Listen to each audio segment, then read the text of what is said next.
Emotionally, I was frustrated and I didn't want to tell anyone because I couldn't understand it.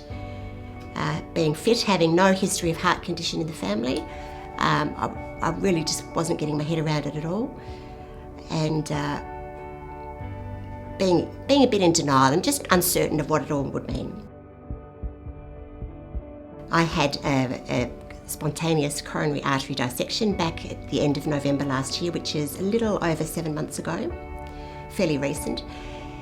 And I can sum up my story through an analogy of the Ever Ready Bunny. I was quite kind of erratic. The event itself was like that Ever Ready Bunny falling in water and being pulled out quickly, so sort of working in some parts, not in other parts, affected by the water.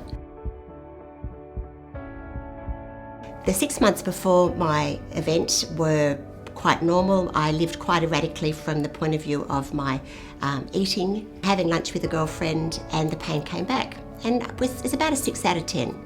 I just mentioned to her, look, I've got a pain, it's not going away, I'm just going to go to the GP. And it came back that I had troponin levels in my blood, which means that I had heart damage.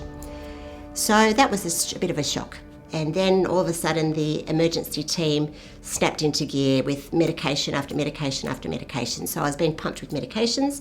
The event, which I call about a week of my life, was physically, I went from being at my fittest to actually having to be in bed for 5 days and physically be exhausted.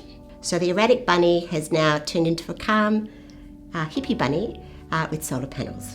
And that's my story.